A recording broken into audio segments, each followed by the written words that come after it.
రోజు గవర్నర్ గారి ప్రసంగంలో బడ్జెట్ సంబంధించిన ప్రసంగంలో గవర్నర్ గారు ప్రసంగిస్తున్నప్పుడు గత ప్రభుత్వంలో ఉన్న నాయకులు వారి సభ్యులు చాలా హుందాగా గవర్నర్ గారు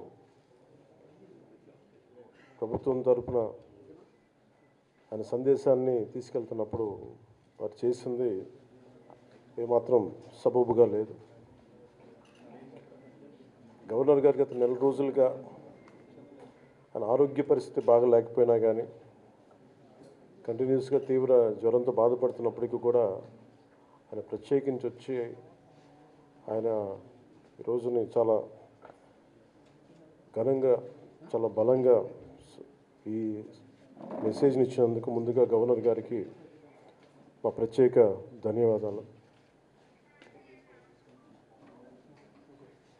గవర్నర్ గారి ప్రసంగంలో వైసీపీ అగ్రనాయకత్వం కానీ సీనియర్ నాయకులు కానీ వారి ఎమ్మెల్సీ సభ్యులు కానీ గవర్నర్ గారి ప్రసంగం పత్రులు చించేయడం కానీ లేదంటే వారు ప్రత్యేకించి డిమాండ్ మాకు ప్రతిపక్ష హోదా ఇవ్వాలి అనేది చాలా బలంగా మాట్లాడుతూ వచ్చారు. ఇది అడిగితే వచ్చేది కాదు, అది ప్రజలు ఇస్తేనే వస్తుంది. బేసిక్గా ఒకటి హైయెస్ట్ మెజారిటీ ఎవరికి ఉంది వాళ్ళు ప్రభుత్వం ఫామ్ చేస్తారు, వాళ్ళకంటే నెక్స్ట్ స్టేజ్ ఎవరికి ఉంటే వాళ్ళకి ప్రతిపక్ష హోదా ఇస్తారు. అంతేగాని గతంలో మేము ప్రభుత్వాన్ని పరిపాలించాం కాబట్టి మా ప్రతిపక్ష హోదా ఎవరికి ఇవ్వరు. కనీసం జనసేన కంటే కూడా ఒక సీట్ ఎక్కువ వచ్చినా కానీ వాళ్ళకి ప్రతిపక్ష హోదా దక్కేది. ఈ రోజున ప్రభుత్వంలో సెకండ్ లార్జెస్ట్ పార్టీ జనసేన. దాన్ని ప్రజల దృష్టికి తీసుకొద్దాం. అంటే వైసీపీ నాయకులు వాళ్ళు చేస్తుందంటే మాకు ప్రతిపక్ష హోదా ఇస్తే తప్ప మేము అసెంబ్లీలో అడుగు పెట్టాం లేదంటే ప్రసంగాల్లో అడ్డుకుంటాం అని ఇది సరైన మెసేజ్ బయటికి వెళ్దాం. ఇది సరైన విధానం కూడా కాదు. ఇది ప్రజలందరికీ తెలియజేయాలనుకున్నాం. ఇది ప్రతిపక్ష హోదా ఏ పరిస్థితిలో వస్తుందంటే మీకు రూలింగ్ పార్టీ కంటే కూడా అత్యధికంగా ఇంకొక సీట్లు వాళ్ళకంటే మీరు వస్తే దాని తర్వాత స్థానం మీకు వస్తే ఖచ్చితంగా ప్రతిపక్ష హోదా వాళ్ళకే ఉంటుంది. 21 సీట్లు ఉన్న జనసేన 11 సీట్లు ఉన్న వైసీపీకి ప్రతిపక్ష హోదా ఎలా వస్తుంది? మేము వస్తే తప్ప మేము అసెంబ్లీకి రాము, ఇలా గవర్నర్ ప్రసంగాలను అడ్డుకుంటాం అనేది ఇది సరైనది కాదు. ఇది ప్రజలందరికీ కూడా తెలియచేస్తున్నాం ఈ సందర్భంలో. అందుకని ఇది భవిష్యత్తులో కూడా మేము కోరుకునేది వైసీపీ నాయకుల్ని, మీకు ప్రతిపక్ష హోదా ఇవ్వకపోయినా ప్రజలు మీకు 11 సీట్లు ఇచ్చారు, దాన్ని గౌరవించి మీరు అసెంబ్లీకి రండి. మీ స్థాయికి తగ్గట్టుగా మీకు మీకు ఎన్ని ప్రశ్నలు అడగాలో దాన్ని తగ్గట్టుగా ఇస్తారు మీకు.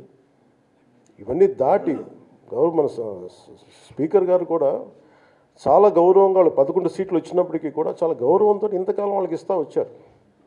ప్రశ్నోత్తరాల సమయంలో కూడా ఆయనకి ఇచ్చారు. గతంలో కూడా ఇవన్నీ ఆయన రావడానికి కూడా ఆయన ఎలా రావాలి ఏం చేయాలి దానికి కూడా చాలా ఏమాత్రం ఇబ్బంది పెట్టకుండా గతంలో కూడా చేశారు. ఫస్ట్ మనకి గవర్నమెంట్ ఫామ్ అయిన తర్వాత కూడా వీటిని దృష్టిలో పెట్టుకొని వైసీపీ కొంచెం హుందాగా వ్యవహరించాల్సిన అవసరం ఉంది. వైసీపీ నాయకులకు కూడా మీకు బాధ్యత ఉంది. గవర్నర్ గారి ప్రసంగాన్ని మీరు ఆ విధంగా మీరు ప్రశాంతంగా విని దాన్ని జరుగుతున్న సమావేశాల్లో మీరు దాని లోటుపాట్లు మీరు చెప్తే బాగుంటుంది తప్ప ఇలా కూర్చోబెట్టి అరుపులు కేకలు ఇది సమంజసంగా లేదు. అంటే అర్ధాంతరంగా ప్రతిదానికి అసెంబ్లీలోకి రాగానే గొడవ పెట్టుకోవాలి, దేన్నైనా విభేదించాలనేది ఇది చాలా లో లెవెల్ ఆలోచన విధానం, లో లెవెల్ స్ట్రాటజీ. అది ప్లీజ్ మీరు అప్గ్రేడ్ అవ్వండి, మీరు అప్లిఫ్ట్ చేసుకొని మీరు కూర్చోబెట్టి డెమోక్రటిక్ ప్రాసెస్కి గౌరవం ఇవ్వండి. మనస్ఫూర్తిగా వైసీపీ నాయకులకి ఇది నా విన్నపం, నా విజ్ఞాపన.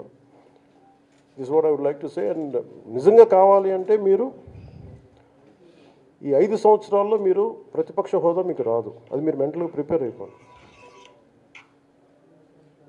11 సీట్లతోటి మీకు ప్రతిపక్ష హోదా ఇవ్వబడదు, రాదు. ఎందుకంటే ఇది చంద్రబాబు గారు, గౌరవ ముఖ్యమంత్రి చంద్రబాబు గారు డిసైడ్ చేసేది కాదు.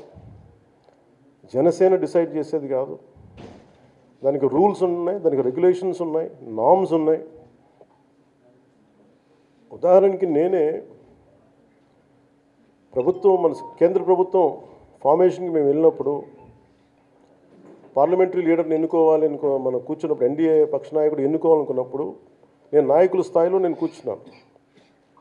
అదే నేను ఇక్కడ మంత్రిగా ప్రమాణ స్వీకారం చేసేటప్పటికి నన్ను ప్రధానమంత్రి గారి పక్కన నన్ను కూర్చోబెట్టలా. నేను డిప్యూటీ సీఎం అయినప్పటికీ కూడా అది మంత్రి హోదానే కాబట్టి తిరిగి నన్ను మంత్రులందరూ పక్కనే కూర్చోబెట్టారు తప్ప ప్రత్యేకంగా నన్ను అక్కడ కూర్చోబెట్టలేదు. అంటే very specific rules and regulations నడుస్తాయి. ఉదాహరణకి పొద్దున కూడా స్పీకర్ గారు ఎదురొస్తే నేను అసెంబ్లీలోకి అడుగు పెడతా ఉంటే స్పీకర్ గారు ఎదురొచ్చారు. మనకి వచ్చి ఆయన కూడా ఆయనతో పాటు రండి వెళ్తుంటే ముందుకు తీసుకెళ్తుంటే నాకు అనిపించింది, సార్ ఇది డిప్యూటీ సీఎంకి ప్రోటోకాల్ ఉండదు. ఓన్లీ ముఖ్యమంత్రి గారు, స్పీకర్, మనకు కౌన్సిల్లో ఉండే చైర్మన్ ఆయనే మీరు చేయాల్సింది తప్ప ఇది మేము ఉండేది కాదని చెప్పి నేనే వెళ్ళిపోయాను. ఎందుకంటే మేమే ప్రోటోకాల్స్ బ్రేక్ ఎందుకు చేయమంటే మాకు లేని ప్రోటోకాల్ మేము అడగం. అలాగే వైసీపీ నాయకత్వం కూడా గుర్తించాల్సింది, ఇది మీకు హోదా ఇవ్వబడదు.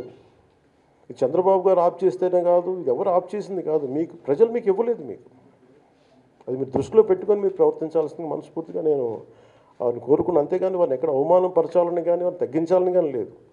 175 సీట్లు కేవలం 11 సీట్లు ఇచ్చారు వాళ్ళకి. ఆ దృష్టిలో పెట్టుకొని ప్రవర్తించవలసిందిగా మనస్ఫూర్తిగా వారికి కోరుకుంటూ మీకు తెలియజేసుకున్నాను. Thank you.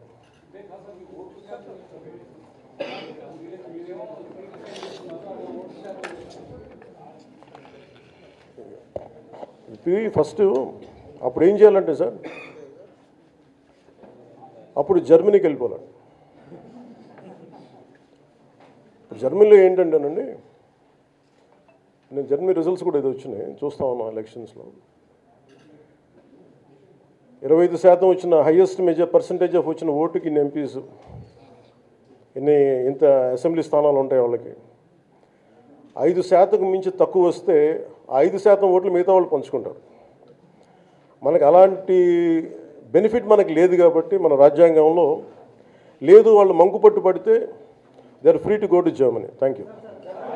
ఇప్పుడు కొత్తగా మళ్ళీ ఇంకొక తప్పుడు వ్యవహారాన్ని సృష్టించేటటువంటి ప్రయత్నం, ఒక అసత్యపు ప్రచారాన్ని సృష్టించేటటువంటి ప్రయత్నం. వైఎస్ఆర్ కాంగ్రెస్ పార్టీ ప్రతిపక్ష హోదా ఎందుకు అడుగుతుంది?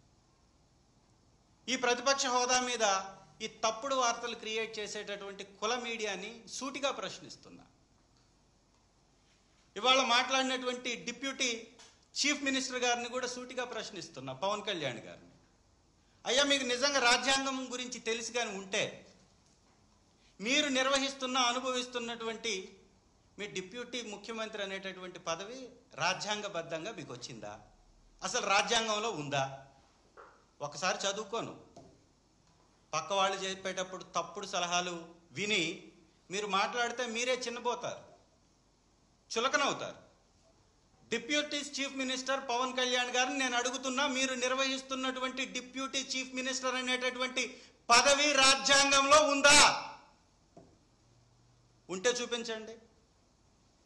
10% సీట్లు ఖచ్చితంగా ఉండాలనే నియమం, నిబంధన రాజ్యాంగంలో ఉందా?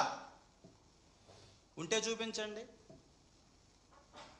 6% ఓటింగ్ వచ్చినటువంటి మీరు డిప్యూటీ చీఫ్ మినిస్టర్ గారు, మీరు రాజ్యాంగం గురించి చెప్తారు.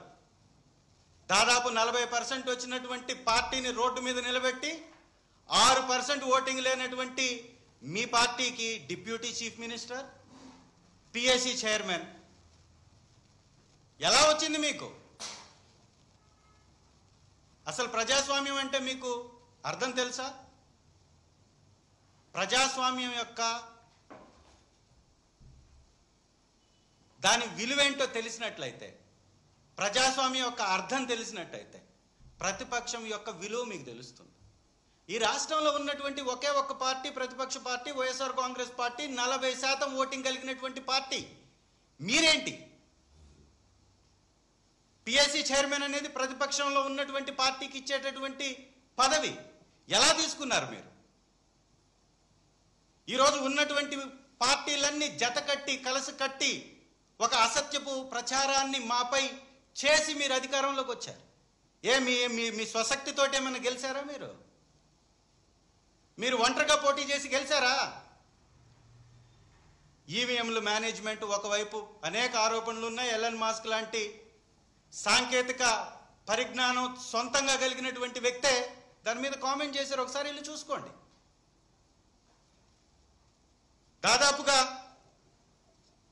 మీరు చేసేటటువంటి 9 నెలల పరిపాలనలో ఆడబిడ్డలకు జరుగుతున్నటువంటి అన్యాయం గురించి మాట్లాడడానికి మీకు నోరు రాదు.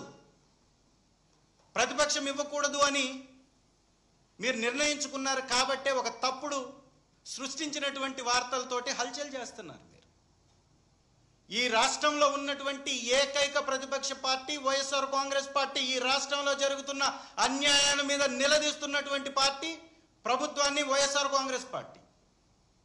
మీలాగా 2019లో ఓడిపోయిన తర్వాత 3 సంవత్సరాల వరకు ముడుచుకొని మూలను కూర్చున్నటువంటి పార్టీ కాదు వైఎస్ఆర్ కాంగ్రెస్ పార్టీ. బయటకు వచ్చి ఓడిపోయినా కానీ బాధ్యతతోటి ఈ 9 నెలల నుంచి ప్రజల వైపున పోరాటం చేస్తున్నటువంటి పార్టీ వైఎస్ఆర్ కాంగ్రెస్ పార్టీ. ప్రతి కార్యకర్త రోడ్డు మీదకి వచ్చి ప్రజల వైపున పోరాడుతున్నటువంటి పార్టీ వైఎస్ఆర్ కాంగ్రెస్ పార్టీ. మీరు ఒక్కసారి కానీ వెనక్కి వెళ్ళి చూస్తే 2019లో ఓడిపోయిన తర్వాత 3 సంవత్సరాల వరకు అడ్రస్ లేరు ఎవరు. ఒకరు సినిమా షూటింగులు, ఇంకొకరు ఆర్థిక లావాదేవీలు. తెలుగుదేశం నాయకులు కూడా ఎక్కడా కనపడలా. మేము ఓడిపోయినా కూడా బాధ్యతతో వచ్చి మేము ప్రజల వైపు పోరాటం చేస్తున్నాం. ఇవాళ ప్రత్యేక పరిస్థితులు ఉన్నాయి, అనేక అంశాలు ఉన్నాయి మాట్లాడాల్సినవి. ప్రతిపక్ష హోదా ఉంటే మా నాయకుడికి తగినంత సమయం వస్తుంది.